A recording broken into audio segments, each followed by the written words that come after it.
sur cette session Azure Data Factory. On va rentrer un peu dans le détail. Alors, je m'appelle Charles-Henri Sauger. D'ailleurs, ça ne se voit pas parce qu'il y a un petit drapeau qui me cache. Et je suis MVP Data Platform depuis quelques années maintenant au sein de la structure insiders.com, qui est une coopérative. Je vous invite à aller sur notre site, vous verrez, c'est trop bien. Une alternative à l'entrepreneuriat en freelance, mais en ayant pas mal d'autonomie et pas mal de choses sympas que je vous laisserai découvrir sur le site. Les sponsors habituels que vous retrouvez ici. Et le plan rapide. Alors, le plan ne fait pas rêver, mais vous allez voir, c'est beaucoup plus sympa que ce qui est énoncé là.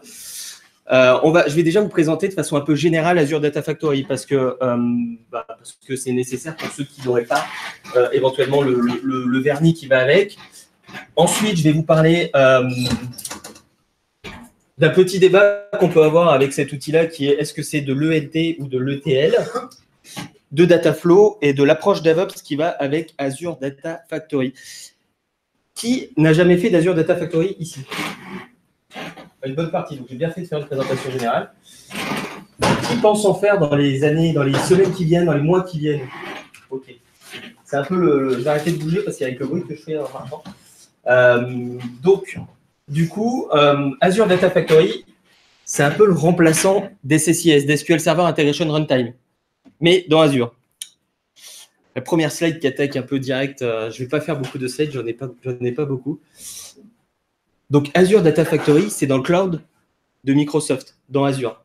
L'avantage de cet outil-là, ça va être de pouvoir déplacer dans un premier temps et ensuite de transformer les données dans plusieurs contextes. Des architectures qui contiennent ADF, je vais dire ADF parce qu'à force de dire Azure Data Factory, je vais finir très fatigué. Donc, des architectures qui comprennent ADF, il y en a beaucoup. Ça peut aller de j'ordonnance des flux, je lance des procédures stockées. Ça, c'est l'approche la plus simple. Jusqu'à je consomme un fichier et je le transforme tel que je pouvais le faire avec Integration Services. C'est bien parce que je peux dire ça enfin, parce que Azure Data Factory, il n'y a pas très longtemps, ne savait pas faire les transformations. Mais c'est quelque chose qui est possible depuis quelques semaines maintenant, avec quelque chose qui s'appelle Mapping Dataflow ou Wrangling Dataflow. Je vais revenir dessus. Moi, ce que j'aime beaucoup sur cette technologie-là, au-delà du côté très qu'on retrouve partout, c'est que ça respecte un paradigme d'Azure que j'aime beaucoup, qui est de séparer le compute du stockage. Ça, c'est quelque chose qui vous parle. Dans une architecture cloud, souvent, on essaye de séparer le traitement, le moteur d'exécution, du stockage. Ce qui n'était pas du tout le cas dans SQL Server. Vous pouvez me dire, bah si, je suis désolé, il y avait le fichier MDF, LDF dans la base de données, et il y avait le moteur SQL. Ah bah oui, bah tu as essayé d'éteindre le moteur SQL pour voir comment tu interroges tes fichiers MDF, LDF. Bon, voilà. Eh bien, dans Azure, on essaye d'éviter ça. On essaye de décorréler cette partie compute de la partie stockage. Est-ce que vous savez pourquoi on essaie de faire ça? Parce qu'il y en a un qu'on paye, l'autre qu'on ne paye pas. Exactement. Il y en a un qui est peu cher. Le stockage dans Azure, c'est cheap. C'est blob storage. On met des terras et c'est pas cher. Alors que le traitement, quand on commence à lancer un moteur d'exécution du type de Databricks, qui est un cluster Spark, du type de SQL Server, Data Warehouse, toutes ces technologies-là, elles coûtent cher. Quand on les met en route, on a la carte bleue qui commence à briller et c'est compliqué. Donc, du coup, on a vraiment ce paradigme de séparation. Alors, comment ça se représente dans Azure Data Factory? Ça se représente particulièrement avec ce qu'on appelle les integration runtime. Les integration runtime, c'est ce qui va computer la donnée. Ils sont de plusieurs types, mais ça va vraiment être les petits moteurs d'exécution que vous avez dans ADF. Et pourquoi c'est important? Eh bien, parce que on va pouvoir faire des transformations, consommer plein de sources de données, on va pouvoir faire plein de choses, mais on va avoir des usages différents en fonction de l'integration runtime du moteur qu'on veut utiliser. Par exemple, si on veut se connecter à notre réseau interne, on va utiliser un integration runtime self-hosted, auto-hébergé. Celui-ci, il va s'installer sur une machine chez vous, donc il va avoir un coût potentiellement un peu important, vu qu'il sera hébergé sur une machine chez vous qu'il va falloir maintenir, mettre à jour, monitorer. Mais il va vous permettre d'être derrière votre VNet, dans votre réseau privé on-premise, et d'accéder à vos données. Alors, il ne va pas y accéder directement. Ce qu'il va faire, c'est qu'il va pousser les données vers l'extérieur, comme la gateway de Power BI. Si vous avez fait des sessions qui ne servent pas beaucoup, là, comme Power BI, vous avez dû voir ça. C'est un peu l'équivalent. Tristan Du coup, L'Integration Runtime auto-hébergé, c'est celui qu'on retrouve en partie dans l'Azure Integration Runtime. La différence, c'est que celui-ci, il n'est pas sur une machine virtuelle, il n'est pas dans votre ISO, il est public. Avantage, c'est que celui-là, c'est le moins cher possible. Ce truc-là, c'est presque gratuit. C'est 100% managé par Microsoft. On paye au moment où il va déplacer des données et on ne gère pas un allumage, on ne gère pas un temps de quoi que ce soit. Il fournit un service en fonction de ce qu'on a configuré dans ADF. Et donc, l'avantage, c'est que du coup, c'est peu cher. L'inconvénient, c'est que ça, c'est peu puissant. C'est pour ça que pendant longtemps, on disait d'ADF. Alors, ADF, c'est sympa, mais bon, j'ai quoi? J'ai 15 activités, je fais des copies, ensuite je lance des procédures stockées. J'ai un peu l'impression d'être dans l'ETL de 1824 ou dans mon planificateur de tâches. C'est un peu triste. Mais en effet, mais ça, c'est peu cher et ça peut faire, du coup, peu de choses. C'est 80 connecteurs pour copier les données, donc ça, c'est bien. Par contre, on ne peut pas faire de transformation de base, avant Mapping Dataflow qui arrivait récemment, on ne peut pas faire de transformation de base sur un Azure Integration Runtime ou un self-hosted. La seule chose qu'on va pouvoir faire, c'est par exemple copier des données ou demander des exécutions. Clair? Facile? On attaque doucement, tout va bien? Autre solution dans les Integration Runtime, SSIS Integration Runtime. Ça, c'est la version chère, ça. Si vous le provisionnez, celui-là, normalement, il y a quelqu'un qui vous appelle de l'infra et qui fait t'es parti en cacahuète, là, je viens de voir une notif, il y a l'abonnement Azure qui vient de prendre une claque. Surtout que par défaut, il nous propose un cluster SSIS avec genre 4 machines. Enfin bref, c'est vraiment c'est du 20 000 € le mois, quoi. C'est sympa, quoi. Pour finalement que le développeur ait juste pas compris qu'il avait fait provisionner un cluster SSIS et qu'il l'a jamais utilisé. C'est du vécu. C'est du vécu. Donc du coup, SSIS Integration Runtime, avantage, supporte la version legacy d'SSIS. Donc vous pouvez déployer vos packages SSIS sur l'Integration Runtime d'Azure Data Factory avec une connexion vers une SSIS DB. Donc vous retrouvez tout votre environnement SSIS classique. Avantage certain, c'est que c'est 100% managé par rapport à une machine en IaaS où vous devez monter la machine, installer SSIS, installer SQL Server. Donc là, c'est managé pour vous. Et vous allez pouvoir appeler les packages qui sont là avec une activité d'Azure Data Factory. Ça, c'était la vision il y a 3-4 semaines. Dans l'Azure Integration Runtime, il y a maintenant un cluster Databricks embarqué. C'est packagé, c'est transparent pour vous. La seule chose que vous pouvez faire, c'est quand vous provisionnez un Azure Integration Runtime, maintenant, vous pouvez choisir la taille du cluster Databricks qui est provisionnable par l'Azure Integration Runtime. Donc, du coup, vous pouvez choisir, en gros, je veux mettre 4 vCPU sur tant de machines, et lui, il va être capable de faire du traitement dessus. Vous ne payez que si vous utilisez Mapping Dataflow ou Wrangling Dataflow. Clair? Très bien. Vous dites si ce n'est pas clair. Donc, si je reviens un peu sur les bases d'ADF, on a Azure Data Factory qui englobe un certain nombre de choses. Dans ces choses, vous avez les pipelines. Alors, j'ai tout traduit parce que pour le coup, j'ai écrit un livre en français, donc j'ai gardé mes images. Mais donc, je peux vous donner les noms en anglais. Pipeline, c'est pipeline en anglais. Ça va Donc, on a plusieurs objets Azure Data Factory. On a les pipelines. Les pipelines, ça va être l'équivalent des packages SSIS. Ça va être un ensemble d'activités. OK? Ça va être l'équivalent des packages d'SSIS, les pipelines, mais que la version control flow, si ça vous parle, Integration Services. Donc, vous n'allez pas avoir la possibilité de faire des transformations dans le pipeline. Vous allez avoir la possibilité d'appeler des tâches qui vont être capables de faire des choses. Ces tâches s'appellent des activités, là-haut. Ces activités, elles vont souvent référencer quand il s'agit de taper dans des tables ou dans des sources de données, dans des fichiers. Ça va référencer des datasets, des jeux de données. Ces jeux de données, ils n'ont pas vraiment de rôle à proprement parler en termes de computation ou de quoi que ce soit. C'est juste la description de ce que vous allez charger. OK ? C'est une couche de métadata qui va expliquer, là, j'ai une colonne qui s'appelle Toto, une colonne qui s'appelle Titi, et là, c'est de l'entier, etc. Donc, pour pouvoir définir une activité de copie, on va devoir avoir des jeux de données qui disent, ça, c'est des fichiers avec telle structure, etc. De tel type de données, de telle source, sur tel service lié, justement. Les services liés, ça va être l'équivalent des connexions dans SSIS. Ça va être le moment où vous faites le lien entre Azure Data Factory et le monde extérieur. Le monde extérieur étant SQL base de données, SQL Data Warehouse, un OData sur Dynamics, l'appel à une API, un service web, tout ce que vous voulez. Il y a à peu près 80 connecteurs supportés dans les services liés par défaut. Une fois que vous avez fait tout ça, vous avez les déclencheurs. Les déclencheurs, c'est ce qui va vous permettre, par exemple, de planifier vos pipelines. c'est un peu comme s'ils avaient mis le SQL agent dans la boîte. Donc ici, on va être capable d'avoir 3 types de déclencheurs. Le premier, c'est le déclencheur. Oui, question? Non, je vois. Tu avais l'air interrogatif avec ton visage.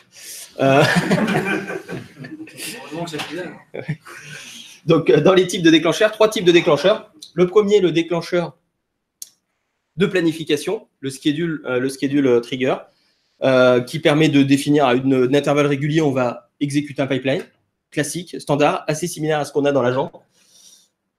Le deuxième, le trigger sur event, ça va nous permettre de dire, tiens, un blob a été créé, je vais déclencher le pipeline, ou un blob a été supprimé, c'est les 2 types de triggers qui sont supportés aujourd'hui. Et le troisième, mon préféré, le tumbling Windows, c'est celui qui était unique disponible sur ADF-V1. Qui a fait de l'ADF-V1? C'est dur, hein? Donc ce troisième déclencheur, utilisez-le avec précaution parce qu'il a l'inconvénient de faire des tranches de temps en fonction de la date de début et la date actuelle et d'exécuter déjà toutes les tranches de temps qui sont passées quand vous avez planifié le déclencheur. Ça veut dire quoi? C'est-à-dire j'ai un package qui envoie un mail, un pipeline qui envoie un mail. Ce pipeline, je veux le déclencher. Pour le déclencher, soit j'utilise une planification classique. À quel cas, à 18h, je vais recevoir un mail. Très bien. Deuxième étape, je teste le trigger par déclenchement. Un fichier arrive dans un blob, paf, je reçois un mail. Cool. Troisième étape, je prends le par fenêtre, le tumbling window. Si je fais ça et que je mets la date il y a 3 jours jusqu'à aujourd'hui, si je mets comme date de début il y a 3 jours avec une fenêtre de 15 minutes, quand je vais créer le déclencheur et que je vais l'activer, il va m'envoyer tous les mails de toutes les tranches de 15 minutes jusqu'à aujourd'hui. Ça fait beaucoup de mails et c'est pas une bonne idée globalement. C'était comme sur ADF-V1, c'était des slices et on déclenchait ces slices pour déclencher une exécution. C'était vraiment pas naturel. Je pense que c'est pour ça que les personnes qui ont utilisé ADF-V1 ont dit mais c'est quoi ce truc de malade? Voilà. Donc utilisez-le avec attention. C'est un avantage. Hein. En vrai, il a un petit côté que j'aime bien ce déclencheur, c'est que ça fournit au pipeline la date de début, la date de fin de la tranche. Donc potentiellement, vous pourriez charger des tranches de temps dans votre data warehouse en récupérant la date de début, la date de fin de vos sources, et en récupérant à chaque fois les tranches de données qui ont été existantes sur cette période-là. Donc il y a un petit côté sympa, mais en vrai, ça répond peu aux usages qu'on peut avoir facilement. On n'est pas habitué en tout cas. Et enfin, les data flows. Les data flows, c'est l'équivalent des data flows de SSIS, des flux de données. Une question. Oui. Le déclencheur, on peut utiliser plusieurs déclencheurs, par exemple une tranche horaire qui dit dans cette tranche, tu envoies des mails s'il y a un event. Alors la question c'est, je vais répéter pour les personnes qui sont en ligne, c'est est-ce qu'on peut définir plusieurs des déclencheurs un peu mixtes qui puissent faire sur une tranche horaire, est-ce que j'ai un déclenchement, est-ce que j'ai une fonction, un blob qui a été créé par exemple, un mélange de event et de planification. En vrai, c'est faisable, mais ça ne va pas être fait comme ça via le déclencheur. Il y aura un déclencheur horaire et plus une activité qui se lance régulièrement, une planification régulière qui aille ensuite vérifier si un blob existe avec une fonction qui ensuite déclenche la logique qu'on veut déclencher. Il y aura une étape intermédiaire où une activité sera en charge de vérifier le cas qui déclenche le pipeline. Mais on ne peut pas le faire nativement. En tout cas, il n'y a pas de mixte. Là, dans les 3 cas que j'ai énoncés, vous avez à peu près le tout qu'on peut faire dans la boîte. Ensuite, on peut développer des choses sur le côté de la boîte dans les activités. Donc, Dataflow, c'est ce qui va nous permettre de gérer des transformations. Et ça nous permet de les gérer vraiment bien. Moi, je suis vraiment impressionné par Dataflow, surtout la partie mapping Dataflow, parce qu'elle vous permet de faire du vrai ETL, c'est-à-dire avec des colonnes, des noms de colonnes dynamiques, avec des types qui changent. Il y a une option qu'on appelle schéma drift qui permet de gérer le fait que les types de données changent, le fait que vous ayez des choses que vous n'ayez pas prévues qui se produisent, et avec toute la puissance du Spark. Je reviendrai dessus tout à l'heure. Oui. Que dans SSIS? La question, c'est est-ce qu'il y a autant de transformations dans Dataflow que dans SSIS? La réponse, ce serait il y en a beaucoup plus. Infiniment plus, parce qu'on a accès à tout le framework de Databricks. Et ça, c'est assez puissant. Bon, je vais faire une petite présentation. Là, je finis mes 4 slides. D'ailleurs, j'ai déjà passé trop de temps. Donc, pour enchaîner là-dessus, justement, la question qui se posait souvent, c'est est-ce que Azure Data Factory, c'est un ETL ou un ELT? En effet, avant l'arrivée de Dataflow, c'était un ELT. On faisait quoi? On faisait des activités de copie, on mettait les données dans un SQL Server ou dans un SQL Data Warehouse, et ensuite on lançait des procédures stockées pour faire les transformations. Donc on extrayait la donnée, on la chargeait dans un moteur de calcul, et ensuite on faisait la transformation. Avantage, c'est qu'on a toute la puissance de SQL pour que ça fonctionne. Inconvénient, les données doivent être chargées brutes et ensuite retransformées, là où j'aurais pu les transformer éventuellement sur le chargement. C'est la vieille discussion de SSIS versus je fais tout à la main en procédure stockée. C'est un débat qu'on a depuis, je pense, l'existence de l'ETL. Depuis l'arrivée de Dataflow, on peut vraiment faire de l'ETL. Donc, on va voir un petit peu et on va voir pourquoi c'est intéressant. Et justement, on va le voir à travers les Dataflow et les deux types de Dataflow principaux. C'est bien, pour faire simple, on a Dataflow dans Power BI qui n'a rien à voir avec ça. On a Dataflow dans ADF, mais il y en a deux. Il y a Mapping et Wrangling. En plus, Wrangling, je ne sais pas comment ça donne en France, mais c'est difficile, je trouve. On a du mal à voir le sens. Ce n'est pas un mot qu'on utilise régulièrement. Donc, ça veut dire data wrangling, c'est-à-dire qu'on va transformer les data pour en faire quelque chose. Mais ce n'était pas forcément dans le vocabulaire. Je n'ai pas l'impression. Enfin, ce n'est pas un mot qui me parlait particulièrement. Je ne sais pas vous. Ouais, ça ne parle pas trop. Mapping, à la limite, on comprend le fait qu'on va essayer de lier des choses. Donc, pourquoi deux? Parce qu'il y en a un qui va être... Microsoft Flow aussi. Non, mais il n'y a pas de data dedans, au moins. Ouais. Oui, parce que si tu prends tout ce qu'il y a Flow, c'est un peu comme si tu prends tout ce qu'il y a Power dedans chez Microsoft. Ouais, c'est un petit côté un peu mono. Donc, mapping, ça va être l'équivalent d'SSIS. Vous allez avoir des boîtes, des sources, des destinations et des transformations. Wrangling, c'est un truc un peu, on a l'impression qu'il y a un développeur Power BI fou qui s'est pointé dans les équipes de dev de Microsoft. Il a dit hey, Power Query, les DSI, ils aiment bien, alors du coup, fous-moi-en partout. Et là, paf, dans ADF. Pourquoi? Bon, bref. Non, j'ai pas compris encore. Mais... on verra, j'en ai un petit. J'ai essayé de faire un truc avec. Dur. Donc, Wrangling est en private preview. Donc aujourd'hui, c'est pas du tout prêt, c'est pas du tout fini. Par contre, Mapping est en public preview, vous pouvez commencer à l'utiliser, ça marche très bien. Il n'y a pas de support de SLA encore pour l'instant, mais ça marche très bien. Donc Wrangling, c'est Power Query de Power BI qui est porté dans ADF. L'idée, c'est de se dire, les utilisateurs arrivent à faire du Power Query assez simplement, cette approche avec des étapes, ça leur parle. Eh bien, permettons-leur de le faire at scale sur un moteur énorme. Et donc, on va faire du mapping Dataflow, donc des petites flèches et des petits traits. Et ça va nous lancer des jobs Databricks, ça va nous lancer ça sur un cluster Databricks. Et le Wrangling, on va faire du Power Query et ça va nous lancer ça sur un cluster Databricks. Génial. Je pense que les gens qui ont développé Databricks, ils doivent s'arracher la tête quand ils voient ça, ou les gens qui font du Spark. Donc, pour finir sur les slides, là, je fais tous mes slides, après, je ferai ça en mode plus démo. Azure Data Factory, ça s'appelle quasiment obligatoirement dans un processus DevOps. Il faut forcément aller vers un gestionnaire de code source qui est intégré d'ailleurs nativement dans l'outil et l'intégrer avec une notion de release. C'est difficile de shipper du Azure Data Factory en dehors de, vu que ça génère du template ARM, on le verra après, en dehors d'un processus de release classique, donc d'un processus de release intégré. Donc on va voir ça et à quel point ça s'intègre avec Azure DevOps. Ça va? Bon. Je vais quand même lâcher le micro, tu vois, parce que d'une, ça m'embête. Et puis en plus, j'ai qu'une main, absolument. Bien vu. En fait, c'est vraiment pas fait pour faire des démos ici. C'est que pour les sessions Power BI où on fait que des slides du coup. On sent qu'il est frustré quand même. Hein. Ah mais carrément. Non mais carrément. Ouais. Non mais j'ai compris que j'étais sur un. J'ai compris que j'étais sur un auditoire qui aimait le conflit, donc du coup, j'essaie d'en créer pour vous faire plaisir. Alors. Les interfaces graphiques sont hyper mal. Boum. Alors, je vais ouvrir mon petit portail. De JSON Statham.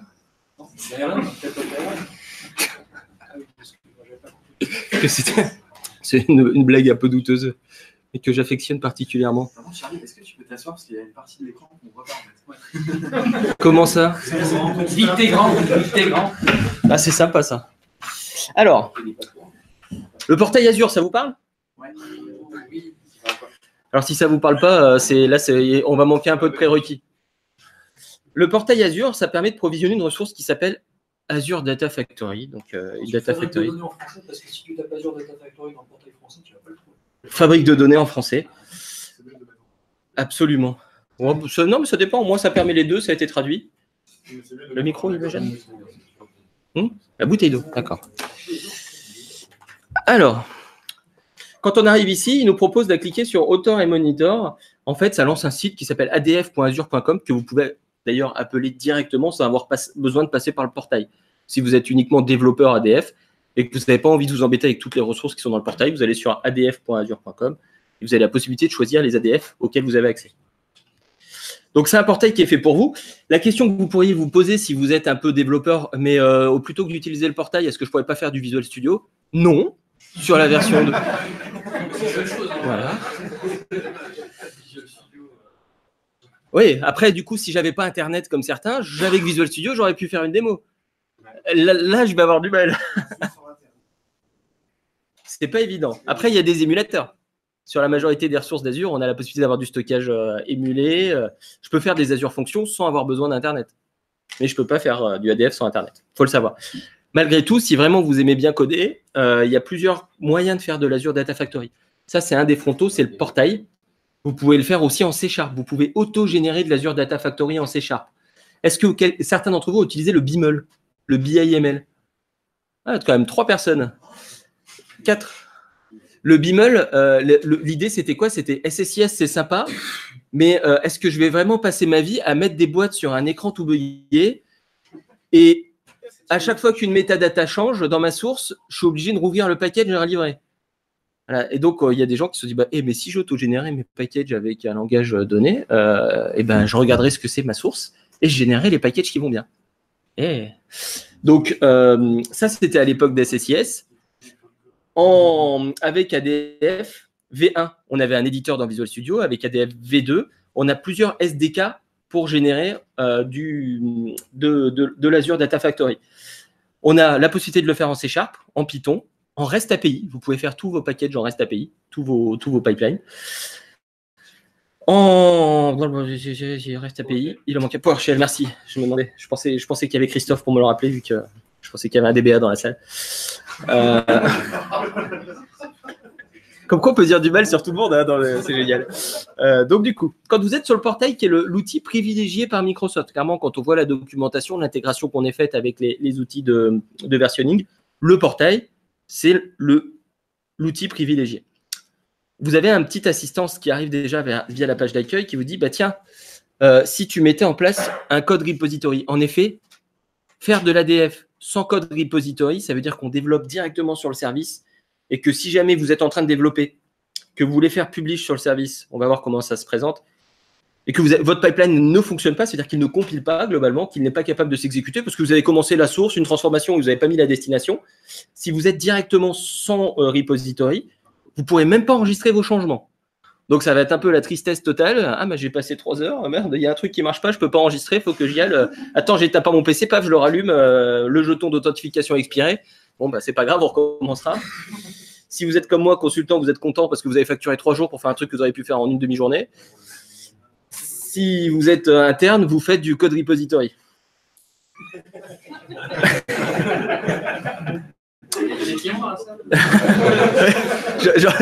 J'en ai en plus. Viens là. Il en a plus. Ne grillez pas. Ils avaient peut-être pas compris, mettez pas le doigt dessus. Du coup, première étape, si vous voulez vous familiariser avec l'outil, vous pouvez faire un pipeline de copy data, ça va vous assister, c'est un assistant, un peu comme quand vous faisiez un clic droit, nouveau package SSIS et qu'il y avait un assistant qui vous expliquait récupérer mes données, destination, etc. Et ça vous fait la même chose, vous avez un certain nombre d'étapes et à la fin, ça vous génère un pipeline Azure Data Factory. OK? On ne va pas utiliser l'assistant. Si je vais dans Edit, c'est d'ici que j'ai accès à mon environnement de développement. Alors, vous voyez qu'ici, je n'ai pas mis de code repository, c'est mal. Et j'ai accès à mes pipelines, mes jeux de données et mes data flows. OK? Donc, un pipeline, ça peut être très simple. Par exemple, là, j'ai un pipeline master sur lequel je vais lancer des sous-pipelines. Ça vous ressemble un peu à un package SSIS avec des sous-packages. Tout pareil. J'ai géré une sortie d'erreur pour envoyer un mail. Alors, il faut savoir que dans Azure Data Factory, il y a tout un tas de choses qui ne sont pas nativement supportées. Envoyer un mail, ce n'est pas nativement supporté. Il n'y a pas de connecteur pour envoyer un mail. Si vous voulez envoyer un mail, vous avez deux solutions principales qui s'offrent à vous. La première, c'est de faire une Azure Fonction qui va être appelée et qui vous permettra d'envoyer un mail. La seconde, ça va être d'utiliser, par exemple, un Logicap. Pourquoi pas? C'est l'exemple que j'ai pris. J'ai fait un Logicap, je ne sais pas si ça vous parle, c'est un truc qui vous permet d'ordonnancer des tâches, un peu comme un Azure Data Factory, sur lequel j'attends un message HTTP. Donc, lui, il va me présenter un endpoint HTTP. Je vais pouvoir l'appeler avec une fonction, une activité web, ici. Ouais. Et du coup, on peut envoyer un flow avec ça, un Microsoft Flow. La question, c'est est-ce que je peux envoyer un Microsoft Flow? Est-ce qu'on peut déclencher un Microsoft Flow avec une requête HTTP? Oui. Non, pardon, avec pipeline. Oui, mais justement, avec un pipeline, je peux appeler n'importe quoi en HTTP. Donc, du coup, tout ce qui présente un endpoint HTTP public, c'est bon. Parfait. C'est d'ailleurs comme ça que j'envoie des mails. C'est aussi comme ça que je vais éventuellement processer, actualiser des modèles tabulaires, des modèles SSAS. Si j'ai un cube, un modèle tabulaire sur Azure Analysis Services, je vais être capable de mettre quelques tâches. C'est ce que j'ai fait ici. Je récupère mon token AD et j'actualise mon modèle en envoyant une requête HTTP. OK? Donc là, ça ne fait pas rêver. On n'a pas l'impression d'être dans un ETL. On a l'impression de lancer des tâches un peu comme un workflow uniquement de SSIS. Mais ça fait le job et c'est comme ça que ça fonctionne. Heureusement, il y a Mapping Dataflow qu'on va regarder un petit peu après. C'est pour ça qu'on paye des gens. Exactement, pour lancer des tâches.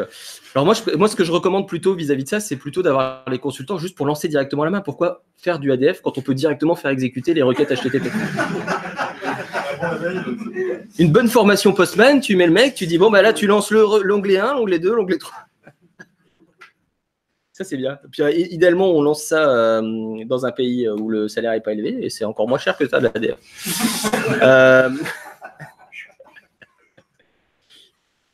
Ici, on a une activité qui est intéressante, c'est l'activité de copie. L'activité de copie, elle est vraiment structurante pour Azure Data Factory. Pourquoi? Déjà parce qu'elle est puissante, vu qu'elle se connecte à plus de 80 sources nativement. Par exemple, vous avez un connecteur Salesforce. Ça peut être intéressant si vous avez un modèle Salesforce de pouvoir récupérer des données de façon packagée. Cette activité de copie, elle a une source et une destination. Jusqu'ici, ça va. La source, ça peut être une requête SQL et ça s'adresse à un jeu de données. Dans le cas où je mets une requête SQL, vous pouvez me dire, mais pourquoi est-ce que tu as un jeu de données ici alors que je mets une requête SQL? Il n'y a pas vraiment de rôle, mais c'est une obligation. Donc, du coup, c'est un peu triste. Donc, si je fais edit, j'arrive sur ce jeu de données. Ce jeu de données, finalement, va me servir qu'à spécifier la table qui va être nécessaire dans la requête à un moment donné. Ça va être le moment où le jeu de données va décrire la table et éventuellement, je vais pouvoir générer un schéma. Personnellement, j'essaie de ne pas générer les schémas. Pourquoi est-ce que je ne génère pas les schémas, à votre avis? Déjà, en effet, je vais avoir une requête SQL derrière qui n'aura pas forcément le même schéma que le jeu de données que je vais générer en amont. Et ensuite, ça m'évite d'être schéma bindé. Ça veut dire que tant que je n'ai pas généré de schéma, il laisse passer le schéma. Et ça, j'apprécie parce que si je vais aller vers un fichier JSON en destination depuis une requête HTTP en source, eh ben, j'aimerais bien que quand le développeur il me change le nom d'une colonne, ça ne me plante pas mon flux. Sachant que si je n'ai pas spécifié de schéma, ça va juste me faire un fichier JSON qui contient le résultat de la source. Ça me va très bien. Donc, on a la possibilité de ne pas être schéma bindé. Et ça, c'est assez sympa pour tout un cas d'usage, surtout les cas d'usage où on va mettre des lakes dans l'architecture, ce qui va permettre d'avoir cette couche de tampon sur laquelle on n'est pas obligé d'être structuré aussi fortement qu'une base de données relationnelle. C'est bon, là, je vous vois tout. Qu'est-ce qu'il dit? Ça va? Cool. Donc, oui, moi, je me comprends, ouais, c'est l'essentiel. Cool, je ne sais pas pourquoi je fais ça, d'ailleurs. Le jeu de données, c'est une chose, mais ce jeu de données va devoir se connecter à un service lié ici, qui est une base SQL. Cette base SQL, elle a un certain nombre d'informations et un integration runtime. Vous vous souvenez, je vous en ai parlé un petit peu. L'integration runtime, c'est ce qui va vous permettre de choisir quel est le moteur de computation qui va exécuter les actions que vous demandez. Ça veut dire que si jamais mes données étaient on-premise, et ici, c'est le cas, sauf que je n'ai pas allumé mon nœud qui est on-premise, c'est une machine virtuelle et je l'ai éteinte, vous voyez qu'il est unavailable, eh ben, si jamais j'ai besoin d'être dans mon réseau, je vais avoir besoin d'utiliser l'integration runtime qui est celui qui a été déployé dans mon réseau. Ou sinon, je peux utiliser un integration runtime par défaut, il y en a un qui s'appelle AutoResolve. ou un integration runtime autre que j'aurais pu créer moi-même. Chaque service lié contient son lot d'informations qui est spécifique à la source de données. Par exemple, pour SQL, on a éventuellement une authentification SQL. Et pour d'autres types de sources, par exemple Salesforce, à première vue, ce ne sera pas une authentification SQL, il y aura une authentification haute qui est supportée par le service lié. Okay. Ça va continuer à marcher, je ne sais pas, je pense qu'il faudra acheter une licence Tableau pour...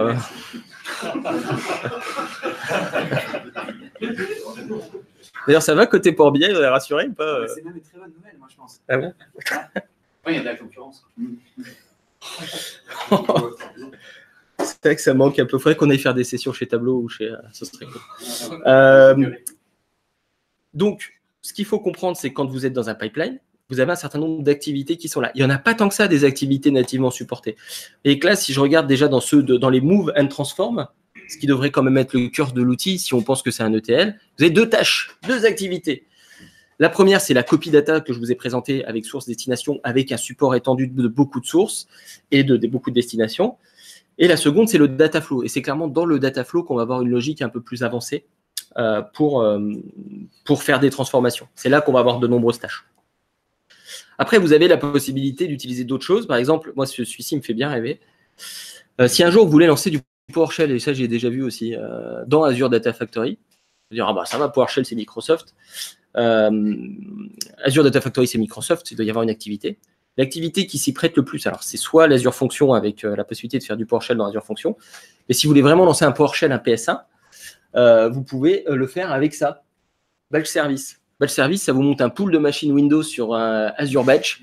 Moi, je trouve ça génial. J'ai déjà vu ça, des gens qui avaient monté un pool d'Azure Batch pour, à la fin, lancer le process du cube.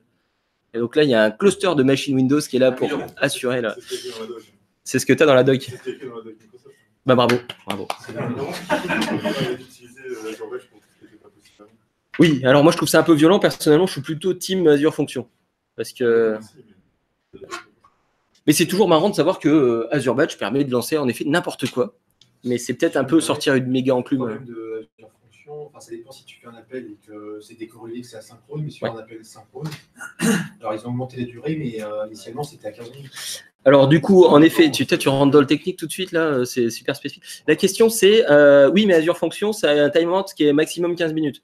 Ça, c'est vrai que sous deux conditions. Une, c'est d'être en consumption plan. Donc, payer uniquement à l'usage des Azure Functions. Si tu as un plan dédié, même à partir du moins cher qui doit être autour de 100 €, tu n'as pas cette limite de timeout. C'est-à-dire que tu peux lancer des fonctions qui durent 3 plombes si tu veux, dans la limite où il y a une stabilité de réseau suffisante au sein d'Azure. C'est-à-dire que s'il y a une coupure ou si le service glisse d'une région à une autre, tu vas avoir des problèmes. Mais si tu as un plan, c'est plus vraiment du serverless. Ah bah c'est absolument plus du serverless du tout. Ouais. Non, on est d'accord. Et la deuxième chose, c'est que tu peux mettre en place tu me posais une problématique, tu n'as pas dit que tu voulais du serverless. et la deuxième solution, c'est de faire des durable functions aussi qui te permettent d'aller au-delà de cette limitation-là. Donc, tu as quand même des solutions pour le faire. Et c'est toujours plus serverless, même avec un plan, qu'un Azure Batch avec un pool de machines Windows qui là est un peu plus... ou machine Linux, d'ailleurs, je dis Windows, mais vous pouvez aussi lancer du shell sur un cluster de machines Linux. Et vous avez un certain nombre d'opérations de compute. Par exemple, ici, vous pouvez lancer directement des jobs sur Databricks. Si jamais vous avez suivi un petit peu, et vu vos regards, je ne suis pas sûr, il y a déjà Databricks dans l'intégration runtime Azure, via Dataflow. Vous vous souvenez, c'est ce que je vous ai dit, Dataflow, ça s'appuie sur Databricks, qui est exécuté sur l'intégration runtime Azure. Pourquoi utiliser ces tâches-là dans ce cas-là? Là, vous pouvez faire du code, parce que vous ne pourrez pas faire graphiquement en utilisant Mapping Dataflow ou Wrangling Dataflow. OK? Donc, si jamais vous préférez les notebooks Jupyter pour développer en Python, en R, en SQL ou en Scala, vous pourrez le faire ici. Vous aviez Data Lake Analytics, qui est un service mourant, donc on n'en parlera pas. Et les Azure Functions, c'est pas moi qui le dis. De quoi? RIP Jean-Pierre? Non, mais RIP moi, avec l'investissement que j'avais mis dans ce produit que je trouvais trop cool. Pourquoi tu le trouvais cool? Pourquoi tu le trouvais cool? Bah parce que c'était faire du .NET à base de job où tu payais que pour le temps d'exécution, je trouvais ça génial. Et un mélange d'SQL et de .NET. Les deux seuls trucs que je connais. Alors, bon. Maintenant, je dois faire du Python. Bientôt, je vais avoir un sticker open source sur ma machine. L'enfer, quoi. Alors, du coup, dans les instructions, en général, vous avez les fameuses Azure Functions. Depuis peu, une activité de delete qui était vraiment manquante. C'est-à-dire que quand vous allez avoir chargé un fichier, au miracle, vous allez être capable de le supprimer. Génial, merci. Non, ça, c'est pas encore. Ce sera l'activité de move dans 8 ans, 8 ou 10 ans. Enfin, voilà. En vrai, moi, ce que je fais, du coup, c'est une activité de copie, puis une activité de delete. Ouais, c'est un peu... Ouais. Ouais. La copie, c'est un déplacement de données. Enfin, c'est une copie de données, c'est pas la copie d'un fichier. Tu peux choisir, tu peux faire une binary copy, ouais. Mais bon, ça reste trop lourd pour faire un déplacement. Globalement, faire 2 activités pour faire un déplacement, on est tous d'accord. Après, vous pouvez faire si c'est des données qui sont dans du cloud public, vous pouvez faire une Azure Function pour ça, qui fasse l'activité de suppression ou de déplacement. Et si jamais c'est on-premise, vous pouvez toujours essayer. Il n'y a pas vraiment de solution. Vous avez des activités qui sont hyper intéressantes du type la get metadata qui vous permet de savoir comment est structuré un fichier. C'est ce qui va ou une table. C'est ce qui va vous permettre, par exemple, la get metadata de dire dans ce dossier, j'ai tel fichier, tel fichier, tel fichier, tel fichier. Ensuite, d'appliquer une activité de filtre pour faire des opérations que sur certains fichiers. Donc, vous allez pouvoir jouer comme ça avec un ensemble de briques qui sont des briques, encore une fois, qui ne sont pas des briques de transformation, qui sont vraiment des briques plus de définition, de création de pipeline. Le web, l'activity wait, qui est génial pour optimiser facilement. Vous mettez une activité de wait et le jour où on vous dit c'est lent quand même, hop, on la supprime, on a gagné plein de temps. Voilà. Ouais, c'est ça. Ouais, je vois le problème. Attends, heureusement, moi, je connais très bien l'outil. Des activités pour gérer HD Insight. Je vais faire comique plutôt, je crois. Ça marche beaucoup mieux que la technique. C'est ça, ouais, c'est stand-up. Il y a Jamel Debbouze caché là. Je sais pas si on a le droit de dire ça. On a des activités qui sont intéressantes du type les itérations et conditional. C'est ce qui va nous permettre, comme je vous ai dit, on récupère une get metadata, ça va nous renvoyer un objet JSON dans Azure Data Factory. L'activité de filter, par exemple, c'est ce qui va nous permettre de filtrer ces nœuds JSON qui nous sont retournés pour récupérer que certains items. Et éventuellement, derrière, mettre une boucle for each pour définir, je vais itérer sur cette collection qui m'a été renvoyée et faire des opérations dessus. L'intérêt vraiment de cette boucle for each, c'est qu'elle a un truc que SSIS, dont SSIS manquait grandement. On peut définir le niveau de parallélisme. Vous allez pouvoir dire, je veux qu'il y ait 10 itérations de cette boucle qui tournent en parallèle. Ce truc dans SSIS, s'il avait existé, j'aurais été fou, quoi. Oui, c'est ce que je faisais for each avec un modulo sur un ID. Ouais. Mais voilà, là, c'est supporté, ça fonctionne et c'est vraiment bien fait. Moi, j'aime beaucoup ça. Une activité de if pour pouvoir faire une condition et une activité until. Je vous passe les détails. Si vous avez fait un peu d'informatique, ça devrait aller. Des activités pour le machine learning tout en bas qui permettent qui fonctionnent sur machine learning service, à supposer que quelqu'un fasse encore du machine learning service dans l'avenir. Studio, oui, pardon. Oh, bien, merci. En plus, je te regardais en attendant que tu confirmes que c'était bien Machine Learning Service qui était en train de prendre le relais et pas Studio qui était clairement plutôt sur la pente descendante, qui va rejoindre le cimetière du USQL. Alors, si je vous montre un peu ces pipelines, qu'est-ce qu'on a d'intéressant? Dans les choses intéressantes que j'aime aussi pas mal, on a la possibilité de démarrer ou d'éteindre un SQL Data Warehouse. SQL Data Warehouse, c'est un moteur de computation qui coûte cher. Donc, avec 2 tâches comme ça, dans votre flux, vous pouvez dire, je démarre mon SQL Data Warehouse, j'attends qu'il me le rende la main. Une fois qu'il m'a rendu la main, je fais mon traitement. Une fois que j'ai fini mon traitement, j'éteins le Data Warehouse. De la même façon, j'ai une base SQL, je la passe en grosse computation, je fais mon traitement, je la redescends à un niveau 100. Et tout ça, c'est dans le pipeline donné. Comme ça, on est vraiment efficace et on gère notre coût. Tu peux le faire en schedulé aussi, par exemple de 9h à 18h. Alors, c'est pas l'idée de ça. L'idée, c'est vraiment d'avoir un pipeline intégré, là, donc d'avoir vraiment plutôt le flux de données qui va pousser le changement, mais tu pourrais le faire scheduler. Mais du coup, se dire à 8h du mat, je grandis mon truc, alors que je ne suis pas sûr d'avoir l'usage, je suis moins fan, mais tu peux le faire. Clairement, tu peux le faire. Alors, l'integration runtime, tu ne peux pas l'éteindre pour gagner de l'argent grâce à ça facilement. Je ne dis pas qu'il n'y a pas moyen de détourner, mais le bouton pour cliquer sur stop, je ne suis pas sûr qu'il soit exposé. S'il l'est, mais ça, c'est pas aussi simple. Avec un PowerShell, tu peux le faire. Mais du coup, c'est pour ça que je me disais, c'est pas si simple parce que du coup, il faut lancer le PowerShell. Et là, on va avoir envie de lancer notre. Avec une Azure Function, on peut faire des choses comme ça. On peut faire des choses comme ça, clairement, et il faut faire des choses comme ça. Vous vous souvenez du début? Moi, la chose que je veux que vous compreniez dans cette session, c'est les architectures Azure s'appuient bien sur la séparation forte du stockage et du computation. Vous avez besoin de beaucoup de computation, vous augmentez la ressource, vous payez 100 € la minute si vous voulez, mais si vous payez 100 € la minute pendant 3 minutes, c'est bon. Si vous laissez un service tourner pendant 8 heures à 100 € la minute ou pendant 24 heures, vous coulez la baraque. Donc, c'est vraiment ces capacités-là, c'est arrêter de se poser. C'est tout l'intérêt des architectures élastiques, c'est qu'on arrête de se poser la question « Ah, je suis limité dans mon data center, si je rack une machine, ça coûte une fortune. » Là, on peut faire « Hop, je le mets à fond, j'ai fini mon traitement, je le redescends. » Et Azure Data Factory vous permet de faire ça très facilement. J'ai beaucoup trop parlé sur ces sujets-là. Je vais absolument pas présenter la moitié de ce que je pensais. C'est bien. Du coup, sur la partie ordonnancement de Azure Data Factory, c'est bon. Vous avez compris un peu comment ça fonctionnait, des activités, je vous ai présenté rapidement. Maintenant, la partie qui est encore plus intéressante, les mapping data flow. Alors, toc, toc, toc, je vais changer d'ADF. Je crois que c'est celle qui s'appelle Flow, c'est bon signe. Vous pouvez faire autant d'Azure Data Factory que vous voulez. Personnellement, je recommande de séparer les Azure Data Factory par projet, par objet métier. Par objet métier du type l'Azure Data Factory de la finance, l'Azure Data Factory. Pourquoi? Parce que souvent, les développeurs ne sont pas les mêmes. Ce n'était pas celle-ci. Hop. Et en plus, si vous avez des integration runtime auto-hébergés, j'ai dû le faire là. Des integration runtime auto-hébergés, vous allez pouvoir les partager entre différentes ADF. Depuis peu, maintenant, vous pouvez partager les integration runtime auto-hébergés. Donc, vous pouvez en avoir qu'une seule on-premise sur une machine virtuelle et la partager entre plusieurs Azure Data Factory. Ce qui était la limitation avant à faire plusieurs Azure Data Factory. Alors, hop, si je mets ici, voilà, c'est très bien. Donc, si je vais ici, j'ai un pipeline. On retrouve un peu ce que je faisais tout à l'heure. D'ailleurs, c'est exactement la même chose, sauf que là, je l'ai fait un peu différemment.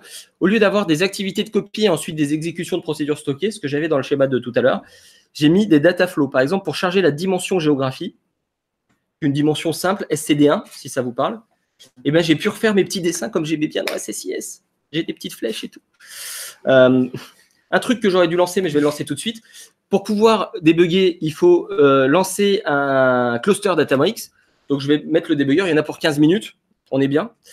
Et le débugger, c'est ce qui va vous permettre de tester votre flux de données. On le regardera juste après. Du coup, en attendant la transition, ce que je veux vous montrer, c'est... Hop. Tac, tac, tac. Data Factory. Hop. J'ai mis ça dans quoi? Je ne sais plus. Alors là, ce que vous voyez, c'est la structure d'un livre en devenir que je vous invite fortement à acheter aux éditions ENI dès qu'il sort. Voilà, avec plein d'exemples. Ouais, je peux vous le filer sinon, mais je risque de me faire frapper violemment par l'éditeur. Ce que vous voyez là, c'est la capacité de le faire, justement, de générer des pipelines, par exemple, en .NET. Alors ça peut être intéressant parce que si jamais vous avez envie de générer dynamiquement des Azure Data Factory, des pipelines, vous allez pouvoir le faire assez simplement. Il y a un niveau d'intégration qui est vraiment intéressant, une autocomplétion qui existe vraiment.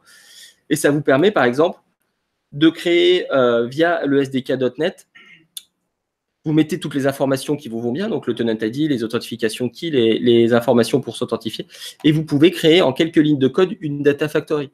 Quand vous faites ça, ça va envoyer les informations demandées au portail Azure, à Azure, et ça va provisionner pour vous les ressources. Donc, vous pouvez très bien imaginer que si vos sources sont quelque chose de très mouvant, vous êtes capable de les analyser en amont et générer les pipelines qui vont bien pour auto-générer vraiment du flux. Je ne sais pas si ça vous parle. Moi, j'ai vu beaucoup de gens qui essayaient de faire de la généricité comme ça avec des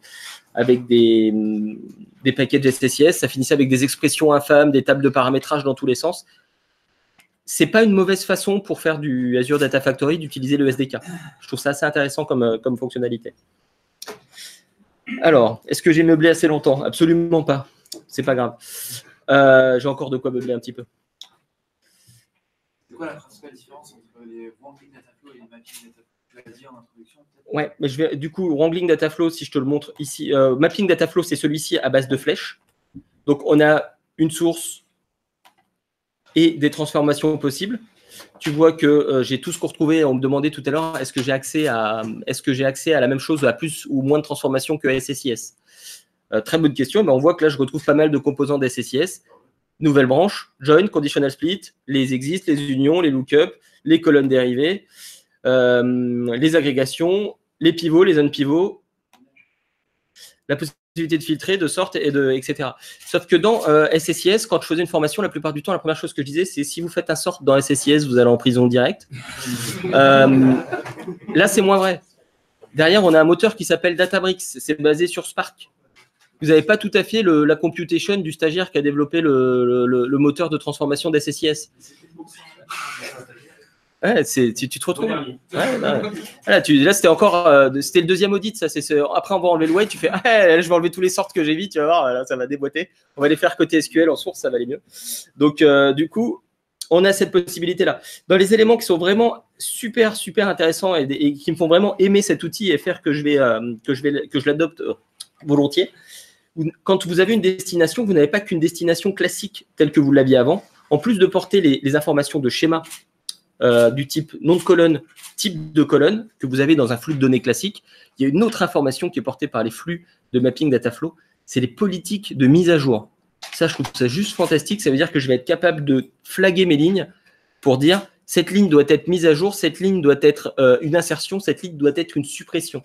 Ça se fait avec un composant qui s'appelle AlterRow, ici, et qui vous permet ensuite, dans vos destinations, quand vous faites dans les settings de la destination, d'être capable de dire est-ce que je veux faire des insertions, est-ce que je permets les insertions, les suppressions, les updates, et si la ligne est marquée en suppression, par exemple, la destination va faire la suppression. C'est une tuerie, ça. Du coup, je vais vous montrer un cas d'usage dans un flux un peu plus compliqué, parce que là, forcément, ce que je fais, c'est que dans cette SCD1, je vérifie si la ligne existe et je l'écris si elle n'existe pas. Donc forcément, là, ce n'est pas super intéressant. Mais si je me mets sur un flux un peu plus complexe en SCD2, il le fait ligne à ligne ou par bloc? Il le fait par bloc. C'est fait par bloc, c'est fait vraiment sur le moteur Spark. Je sais pas si... encore un facteur d'audit qui va bien, ça. Ah, ça, c'est la dernière étape. Quand on est vraiment au bout, on utilise des merges en SQL plutôt que le DB command qu'on avait mis exprès. C'est bien, ça. Ouais, je vous laisserai ma carte si vous voulez du consulting. Donc, du coup, là, sur une ESCD2, donc forcément, il y a beaucoup de transformations que je ne vais pas vous expliquer aujourd'hui parce que j'ai déjà largement dépassé ce que je voulais dire là-dessus. J'ai la capacité. Vous avez qui a déjà implémenté une ESCD2 avec SSIS? On l'a fait aussi. Ouais. Ouais, souvent, dans SSIS, on faisait un lookup, de lookup, de lookup, de lookup, de lookup. Ici, il y a un truc que je peux faire, c'est... Ah, il est ready, mon cluster. Ouais. Il y a un truc que je peux faire, vous voyez, c'est que je vais pouvoir faire un conditional split et comparer mes lignes avec des expressions. Genre, on peut mettre des expressions pour comparer les lignes, pour faire des choses du type des θ jointures. C'est-à-dire, quand je vais faire des inner join, par exemple, je vais pouvoir mettre des expressions. Je vais pouvoir faire une jointure en disant inférieur ou égal ou supérieur ou égal ou end et quelque chose. Ça, dans SSIS, c'était quand même la merde. Vous faisiez une jointure, il fallait forcément que les clés soient identiques. Si vous vouliez faire une θ jointure ou un θ lookup avec des inférieurs ou supérieurs, qu'est-ce que vous faisiez? Vous faisiez soit du partial cache, quand vous voyez la requête à chaque fois sur chaque ligne, encore un truc pour résoudre. Soit vous ne faisiez pas ou vous le faisiez côté SQL. Et bien là, vous avez vraiment accès à un moteur d'expression pour chacune des transformations, même pour la définition des noms des colonnes. C'est quoi le langage? Là, le langage, c'est des fonctions de mapping Dataflow. Et c'est du Data Factory, mais c'est très proche de ce que peut faire du Python ou du Scala. Et tu retrouves des choses assez impressionnantes. C'est pour ça que là, j'ai pu gérer tous mes cas. Mon nouveau client, mon changement d'adresse, mon changement en SCD1, parce que quand on fait du SCD2, on a une réflexion par colonne et pas par table, je vous le rappelle. C'est-à-dire que ce n'est pas parce que vous historisez les changements d'une colonne que vous devez historiser le changement sur toutes les colonnes. En l'occurrence, sur un client, historiser le nom de famille d'un client, je ne suis pas persuadé que ça a un intérêt quelconque. Donc, la région du client, je l'ai gérée en SCD2 parce que savoir que la vente a été faite au niveau sur une région, ça m'intéresse. Par contre, la mise à jour du nom et du prénom de l'utilisateur, ça va, je l'ai passé en SCD1. Et donc, pour faire ça, sur chacune de mes sorties, j'ai juste eu à ajouter une petite tâche d'alterrow ici pour dire, bah, ça, c'est du SCD1. Non, ça, c'est du SCD2. Donc, du coup, tu vas faire un update. Donc, je lui dis update if true et ça va marquer les lignes avec une policy d'update. Allez, je vous montre une killer feature. Après, je passe sur Wrangling, histoire qu'on ait fait le tour des trucs un peu nouveaux. Killer feature qui, moi, me fait vraiment rêver, c'est que vous avez un truc qui s'appelle Data Preview, ici. Si je fais un Data Preview, par exemple, sur un Conditional Split, ça va me lancer mon flux sur un cluster Databricks que j'ai dû provisionner grâce au petit bouton en haut. Donc, ça prend un peu de temps. Non, ça va. Là, ça facture. Là, ça facture. Mais ça facture gentil parce que c'est la version debug. Donc, elle n'est pas très chère. C'est une facturation gentille. On n'a pas la version définitive parce qu'on est encore en public preview. Mais normalement, ça ne devrait pas taper trop fort. Tu choisis le sizing de ton cluster? Pas celui-ci. Pas celui de debug. Tu choisis celui quand tu l'exécutes. Pour choisir alors, tiens, pendant que ça le fait. Pour choisir justement la taille du cluster. Ça finit à quelle heure la session là? 30 Dans 6 minutes. Ah, c'est ça. Hein. C'est 12h30, en même temps, vous n'avez pas faim. Du coup, si tu vas sur l'Integration Runtime, ici, si tu as créé ton propre Integration Runtime, tu vois que tu peux changer ici, tu as une petite option qui est apparue, et où tu peux, quand tu crées ton Integration Runtime, définir la taille de ton cluster Dataflow. Donc, tu peux choisir le nombre de nœuds. Alors, exemple, si j'en crée un. Et puis surtout le type de machine. Non, le type de machine, tu n'as pas la main dessus. C'est du 100% managé, c'est l'intérêt de la solution. Okay. Alors, je sens ta tristesse, mais personnellement, je ne veux pas la main dessus. Et on peut aller très haut, par exemple, si vous voulez déconner et faire un cadeau à Microsoft, vous mettez 256 ici. Oui, il y a quand même General Purpose. Oui, tu peux changer. Tu as 3 options ici, General Purpose, Compute. Bon, c'est une petite optimisation. Et donc, on peut mettre beaucoup de compute, éventuellement. Mais ça ne jouera pas sur le debug. Le debug, lui, il est pas lié à ça. Oh bah, pourquoi il ne veut pas le faire comme ça? Attention. Ah non, là, il me l'avait sorti. Ah non, c'est bon, c'est bon. Du coup, vous voyez, là ça me met une output data. Ce qui est intéressant, c'est que ça me sort la preview de cette patte-là, donc de la patte nouveau client. Et je peux changer la patte pour choisir, pour avoir le preview de chacune de mes pattes, de chacune de mes sorties de mon conditional split. Ça, ça vous fait peut-être pas rêver, mais moi, au lieu de faire un clic droit Data Viewer sur chacune de mes pattes, de lancer mon flux, sachant que là, au moins, il a mis en cache le résultat précédent. Donc, si je change de patte, normalement, c'est beaucoup plus rapide. On va voir, peut-être pas. Hein, donc, du coup, il m'a mis en cache et donc, à chaque fois, il ne réexécute pas tout le pipeline, mais uniquement cette partie-là. Alors, si vous faites de l'ADF, je vous mets juste un warning, comme ça, vous aurez gagné du temps par rapport à moi. L'inconvénient du fait qu'il ait mis en cache le résultat précédent, c'est que si je change la structure de mon fichier source et que je veux continuer à débugger, eh bien, il ne va pas prendre en compte le changement sur mon fichier source. Pour ça, il va falloir que j'éteigne aujourd'hui. J'espère que ça va changer. On va devoir éteindre le debug et le rallumer pour qu'il prenne en compte, pour qu'il vire ce cache. C'est bon à savoir, non. C'est bon à savoir pour les premières expériences. C'est tout de suite un peu frustrant. Il y a un problème ou Non, c'est transparent. Toi, du coup, tu cherches pendant 2 heures. Mais pourquoi j'ai rajouté ma colonne? Elle n'est pas là. C'est pas drôle, ça. Donc, ne faites pas ça. Je vous ai prévenu. Donc ça, c'était la partie Mapping Dataflow. Il me reste 3 minutes pour Wrangling Dataflow, mais vu que c'est Power Query, c'est à peu près le temps qu'il faut pour présenter tout l'outil. C'est facile, ça. Je déconne, en plus c'est le dernier chapitre qui me reste à rédiger et je vais devoir tout documenter, c'est l'enfer. Ah, putain. Ça m'a déprimé. Je sais pas si je mettrais ça dans les mains de quelqu'un qui fait du Power BI. Où est-ce que j'ai mis ça? Donc ça doit s'appeler EA quelque chose. Voilà. Alors, il faut savoir que Wrangling Dataflow était dispo qu'aux US pendant la private preview. Je ne sais pas s'ils ont fini de déployer en Europe, mais à l'époque où j'ai essayé, c'était qu'aux US. Donc, je me connecte sur une ADF aux US. Sachant que, du coup, comme je vous ai dit, là, ce qui fait le compute, c'est les integration runtime. Donc, la région dans laquelle les integration runtime sont est importante. Soit vous avez l'integration runtime par défaut d'Azure, auquel cas, il va choisir la région la plus proche de vos données pour utiliser l'outil. Si c'est vous qui le montez et que vous spécifiez la région, pensez bien que si un jour vous allez charger des données aux États-Unis alors que vous avez choisi une région européenne, vous allez avoir un impact en termes de performance important. Et de transfert de données éventuels entre les... Ouais, bon, possible. C'est possible. C'est possible. Du coup, si je me mets en Wrangling rapidement, touc. Donc ça ressemble à ça. Du coup, j'ai un Dataflow qui n'est plus celui du logo de tout à l'heure. Vous savez, le logo n'est pas le même. C'est ça la seule différence. Hop. Et là, ça me lance vraiment un Power Query. Alors de la même façon, ça a besoin du Dataflow debug qui prend 15 minutes à se lancer, donc vous ne verrez pas l'aperçu. Mais du coup, c'est vraiment Power Query. Vous avez un Power Query. Alors là, quand j'ai voulu faire ma DIM Geo, je me suis dit comment je fais pour faire un not exist en Power Query et pourquoi je voudrais faire ça avec Power Query. Non, je ne sais pas ce que tu en penses. Du coup, tu as deux tables et tu te dis alors attends, je vais faire une jointure, je vais récupérer celle qui a des données, des lignes nulles pour essayer. Mais pourquoi je ne fais pas ça avec une flèche qui dit j'ai pas trouvé et j'ai pas trouvé? Alors j'ai fait que la SCD1 parce que je pense que la SCD2, je serai encore dessus. Donc je vais vous laisser la faire, vous me raconterez. C'est pas la même logique en fait. Tu fais tout de la même manière parce que tu as une source, tu as ta table et tu vas plutôt gérer tout ce qui est déboulonnage, etc. En fait, tu régénères tout from scratch, tu n'as plus de côté d'update. Bah oui, mais du coup, si jamais j'ai vraiment besoin d'avoir ce côté, je veux historiser mes lignes de source, comparer à et tout, on se retrouve à faire des trucs qui sont vachement complexes dans Power Query. Autant je vois l'intérêt pour. Tu fais en fait, tu as ce que tu as actuellement et tu as ce que tu as dans ton fichier source. Tu as l'existant où tu auras une table pour une query sur une requête de voilà ce que j'ai en base actuellement. Une autre table. Ah oui, c'est ce que j'ai fait. Tu les as ici.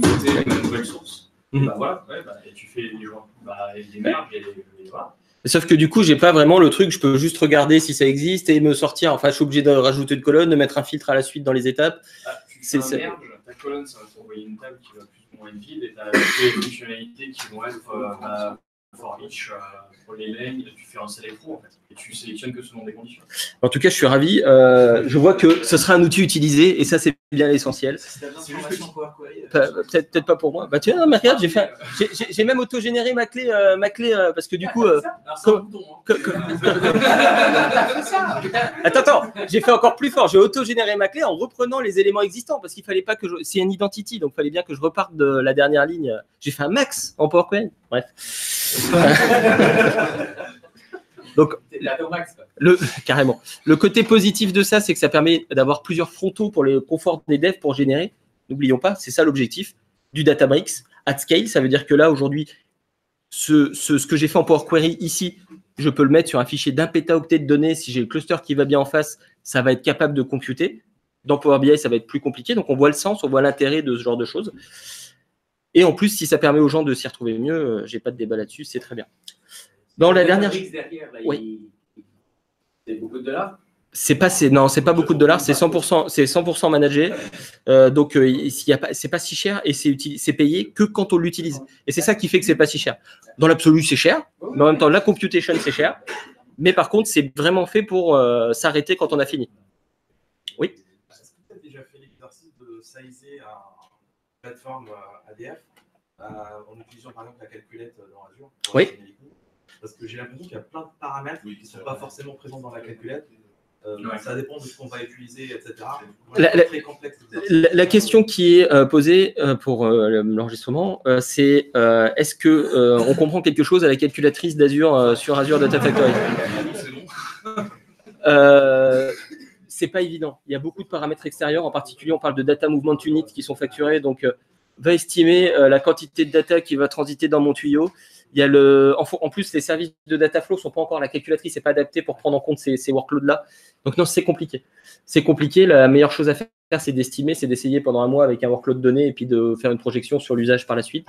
Oui, je fais l'exercice régulièrement. Non, je tombe régulièrement à côté et pas dans la cible. Ouais. Non, c'est compliqué, clairement. Dernière chose, parce que je tiens à le dire, comme je vous expliquais tout à l'heure, si on bosse directement sur la Data Factory, ce qui est le cas ici, à chaque fois, on va devoir cliquer sur Publish ici pour publier le code. Si jamais je ne fais pas ça et que quelque chose ne fonctionne pas, par exemple, si je viens ici, que j'étais en train de faire un pipeline, non, pas ici, je vais venir ici, hop. Non, pas un petit simple, voilà, comme ça, que j'enlève la sync qui est obligatoire. Si je fais Publish All, il va me dire non. Donc là, j'avais envie, je devais aller à la piscine. Et ben je fais attends, sauvegarder. Ah ben non, il n'y a pas de bouton sauvegarder. Ah merde. Voilà, là je peux du coup perdre mon travail parce que je ne suis pas capable d'enregistrer. Alors que si j'avais utilisé un compte Git, alors, je dois avoir un truc quelque part ici pour ça. Tac, ici. Où es-tu? Bon, ben, je vais repartir d'ici, c'est pas grave. Tac, faire un peu de musique en attendant. Tac. Si jamais je pars d'un compte Git, je vais être capable du coup d'accrocher un compte Git à mon Azure Data Factory et chacun de mes changements sera historisé avec du versionning qui va bien. C'est pas trop mal intégré, c'est pas idéal, mais il y a du potentiel. Hop, donc on va pouvoir, alors je vais vous montrer un peu doucement parce que si je clique partout ça sert à rien. En haut à gauche vous avez Setup Code Repository ici. C'est ce qui vous permet de switcher entre la Data Factory qui est votre service et votre code qui sera dans un repository Git. Si vous le mettez en place, vous faites Setup Code Repository. Vous choisissez le type de repository. Aujourd'hui vous avez le choix entre Azure DevOps et GitHub. Si votre question c'est j'ai un GitLab on-premise, est-ce que je peux l'ajouter? La réponse c'est non. Voilà. Ça c'est très simple au moins, on ne perd pas de temps. Je choisis un projet, j'utilise un repository, hop, je choisis une branche. Je ne vous fais pas la partie branche, mais j'aurais bien aimé vous la faire un jour. On n'a pas une seule branche dans Git, on fait une branche développe, une branche master, on tire des branches à chaque fois qu'on fait un nouveau développement. On utilise un truc qui s'appelle GitHub Flow idéalement, et comme ça on est au top de la technologie. Donc je vais me mettre sur la branche développe, parce qu'à première vue, quand on développe, on développe sur une branche qui soit, enfin, sur une branche qui est souvent une branche de feature, mais là, en l'occurrence, au moins la branche développe pour pousser le code. Il faudrait que je fasse une autre session pour ça. Allez, pas la prochaine, restez là, on discute. Ouais. Ah, c'est vachement moins intéressant, non? Ouais, on va y aller. Mais une fois que vous avez enregistré ça, vous allez avoir du coup le choix entre votre ADF et votre repository Git. Et l'avantage, c'est que vous allez pouvoir versionner votre code, revenir en arrière si vous faites des erreurs et travailler à plusieurs en ayant une politique de merge de code. C'est vraiment fait pour travailler comme ça. D'ailleurs, quand vous ouvrez ici, ça vous demande si vous voulez créer une nouvelle branche. Donc, ça a vraiment été fait dans le sens, je vais faire une branche de feature. Hop, et ensuite, vous pouvez faire une pull request directement depuis l'outil. Vous voyez que là, je suis sur ma branche de feature et je peux faire ma pull request et ça me renvoie vers Azure DevOps. C'est clairement fait pour être intégré dans Azure DevOps ou dans GitHub et avoir cette politique de gestion des changements qui soit appuyée sur un système de gestion de contrôle de source. C'est bon, c'était tout. Merci beaucoup, bon appétit.